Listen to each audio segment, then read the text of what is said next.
Yung question ko for Barda, kay Barbie and David, kasi alam naman natin na parang itong love team na to, parang it just happened. Hindi naman talaga siya pinlano. So, ang question ko this time is, what are your new discoveries with each other, especially nung ginagawa nyo tong, sinimulan nyo tong maging sino ka man?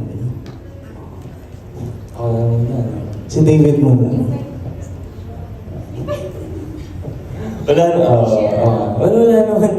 Wala naman talagang bago dito sa maging sino man. Kasi medyo marami na kaming nagawa together the past year. Siguro ang pinagkakaiba lang talaga ngayong maging sino ko man, hindi na ako na masyadong nalilate. Good job!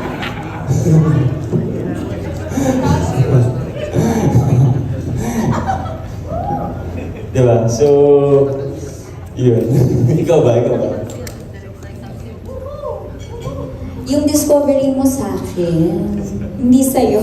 Hindi kasi correlated yun. Alam mo bakit? Kasi, nagagalit siya kasi kapag nalilate ako ng konti. So, syempre, magagalit na naman to sa akin. Yun. Pero for the right reasons. Kasi, diba? Naman kasi talaga, on time tayo lahat, diba? Oh. Yun, normal naman talaga magalit eh. Oh, okay? Oh. Nagalit ka na ba sa akin ever? Hindi naman, kapag galit ka, hindi kita papansin. Diba? Ganyan siya. Walang sorry. Wala. Oo. Patigasan kami. Sino unang mag-hi? Walang mag-hi. Charot. Ako, na-discover ko kay David na ngayon ko lang din na-realize sa maging sino ka man. Ever since pala kasi na magkatrabaho kami, never siya nagchinelas. So, dito sa maging sino ka man, since lagi siya nakachinelas, doon ko lang nakita yung mga paa niya. Ang cute pala ng daliri niya sa paa. Cute. Oo nga. Cute nga. Malinis. Oh, di ba sa neat. Yun. Tsaka okay. So, ito na lang. Sinabi na kanina ni David yung isa sa mga challenge nung role niya. So, ikaw Barbie, ano yung challenge nung role mo? And, kayo together, paano nyo hinandle yung pressure individually and as a love team ngayon? Ang challenging po sa akin sa show na ito ay ang pagkakaroon po ng dalawang characters. Si Monique at saka si Dino. Challenging because mainly the characterizations, the nuances, magkaiba. Pangalawa, yung palit ng look sa taping, which I need to commend our assistant director Zairo dahil kinoconsider niya yung effort ko pag nagpapalit ako ng look from Monique to Dino or Dino to Monique. So, yeah, thank you so much. And yung physical demands of not just the character but the show itself, the genre, yung requirement na kailangan lagi kang ready sa action, ganon. So, ako naman, hindi naman ako sanay sa action talaga.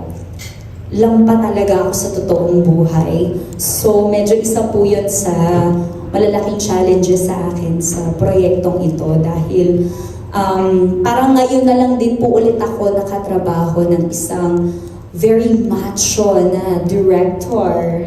Yes! Kasi parang maraming beses na kung hindi po babae ang director ko, babae at heart.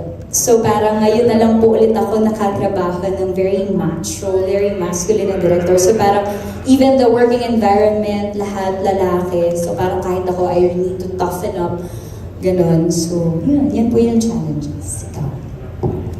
Ano ulit? Challenges yata, tsaka pressure. Okay. Well, of course, big shoes to fill. Of course, it's Robin Padilla and Miss Sharon Cuneta. But personally, what I do is I just try to live in the moment. And kasi kapag na-pressure ka, you think about the pressure, baka punta ka na lang dun sa place na ma-anxious ka. So for me, I just, like, stay in the moment, and as long as I do my best. And syempre, I believe in my director and the writers and si Barbie.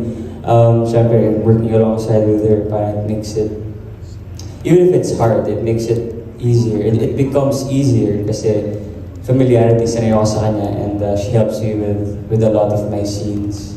So, yeah, okay lang naman. Relax lang. Thank you and congratulations sa inyo. Sir Richard, thank you so much. Now we have questions from Mr. Ruel Mendoza of Pangmasa. Ito po. Pero ako magbabasa. And first, for the vibrant Miss Jean Garcia. Ayan na. Ito na yung mga tanong mo, Miss Jean.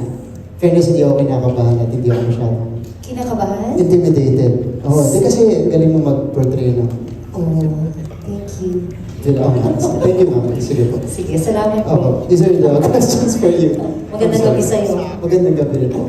Sorry, that was so random, Miss Jean. Okay. Sige po. So these are the questions. You worked with Barbie several times already. Does she still surprise you on this project?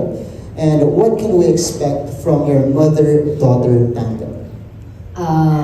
Ilang beses na kami nagkatrabaho ni Barbie mula pa nung batang-bata pa siya. Stairway to Heaven, di ba? Tapos yung Half Sisters. Working with Barbie, palaging masaya. Iba yung... marami na kasi kami napagsamahan. So, medyo malalim, medyo personal na yung relationship namin. So, when it comes to work or pag nag-shoot kami, madali na para sa aming dalawa. Hindi na nagkakailanganan. At saka si Barbie ang isang artista na hindi mahirap katrabaho. Alam niya ginagawa niya, very professional. I'm very proud of her. Kaya rin lahat ng mga nagiging shows niya, nagiging successful kasi nasa mga artista din yan. At syempre nasa director din. Pero personally ako si Barbie, I love her so much. I love working with her. I love her personally. Hanggang ngayon may chat group kami ng Half Sisters. So, ayun, masaya lang na katrabaho ko siya ulit. At ngayon, mag-ina kami. Sa Half Sisters kasi, well, sa Stairway to Heaven, puro sampa lang naabot niya sa akin. Sa Half Sisters, sobrang close kami mag-ina. This time, medyo complicated yung relationship ng mag-ina. Dahil lang sa nagkaroon ng issue in the past na hanggang ngayon hindi siya ma-resolve. So, inahabol niya yung anak niya at pinipilit niya na makuha ulit ang pagmamahal ng anak niya. So, medyo ibang mag-ina naman ngayon yung characters ng dalawa. Okay. Thank you, Miss Jean. Thank you po. We have another question though. For Miss Jean, what is it like working now with David and the other young stars? Actually, ito ang show na marami akong first time na nakatrabaho. Si David first time. Pero hindi pa kasi kami nagkaka-eksena. Si Rain, which I'm excited to na magkaroon kami ng eksena ni David. Si Rain first time din. Si Mikoy many times. Si Rain, si Faith first time din. Of course, si Miss Jean hindi naman first time. Si Wancho first time din, di ba? Tama ba? Pero of course, si Govin din, si Jerry hindi. So excited ako na makatrabaho the first time itong mga artistang kasama ko ngayon. Siyempre, iba pa rin yung nakatrabaho maybe before, medyo comfortable ka, pero maganda na meron kang nakikilala at nakakatrabaho na bago. Yan. Alright. Gusto ko po tanungin si Wancho kasi nabinyagan si Wancho eh. Ang sampal. Nakita ko yung post niya sa Instagram eh. Sige Wancho. First time niyo palang katrabaho si Miss Jean. Tapos, ikaw pa yung na-bless. Actually, dapat sa... Actually, yung sampal na yun was scheduled earlier. So, nung nakita ko na sa breakdown, kinakabahan na ako. Kasi, syempre, I've heard mga urban legends of Miss Jean. Malakas siya manampal. Nasa ano siya eh, top 3 sa GMA of hardest snappers. So, nung on the set... Wait, sino yung ranking na yan? Ano yung ranking? Biro lang. Sige. Tapos, nung iti-take na namin, kinakausap ko si Miss Jean. Miss Jean, di ba, katulad nung nakita natin dito, may cancer ka sa show. Di dapat medyo mahina lang. Kasi ako, concerned talaga ako sa continuity ng character. Yun lang naman sa akin. Pero kayo bahala, di ba? Parang okay naman. So anyway, dalawang sampal yun. So nung first one, nagulat ako. Tapos yung pangalawa, pagkasampal sa akin, biglang may dumaan na motor. Tapos sabi nung direct cut. Tapos napatingin ako sa kanya, seryoso ko ba? Tapos nagtatlong sampal. Although si Miss Jean, hinina.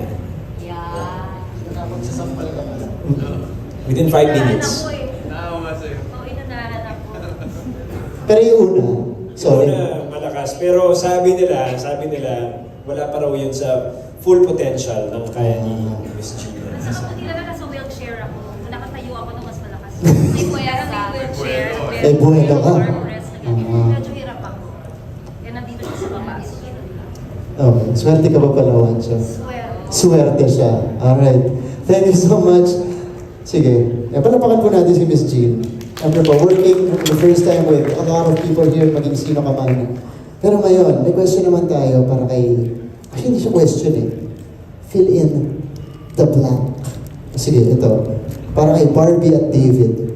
Paano nyo sasabihin? Gusto ko in full emotions. Or kung ano yung proper emotions na tingin yung babagay dito. Paano nyo sasabihin sa isa't isa? Maging sino ka man, blank. Maging sino ka man muna. Yun yung una. Pwedeng, hindi, sige. Fill in the Gusto ko organic to. Maging sino ka man. Still itong Pwede, sige, pwede nyo ilagay in real life. And in the limited series. Sige, ako na lang. Ikaw na lang. Ganito. Hindi dapat pareho kayo. Di ba? Pareho kayo Sino dapat. muna? Ako muna. Ikaw muna, Ako Barbie. muna. Version mo muna. Kailangan, Di ko alam paano execution nyo, pero magkakalapit ba yan? Uy, Bakit? daramdaman ko yun Okay. Dapat, di ba magkatinginan? Oo, tama. Okay. Dali na game. Na-appreciate kita. Maging sino ka man. Daramdaman niyo yun? Okay. So, David, ako pressure. Sabi mo kanina, hindi mo, minimind yung pressure. Ito may konti. Ang ganda mo maging sino ka man. Pwede na ba yan? Sige. Audience, pwede na yan? One more.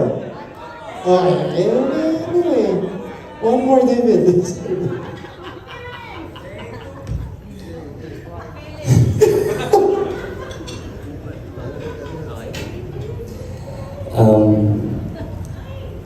I'm grateful for you maging sino ka man. Ayan. Ganda. Palapakan natin. Team Barda.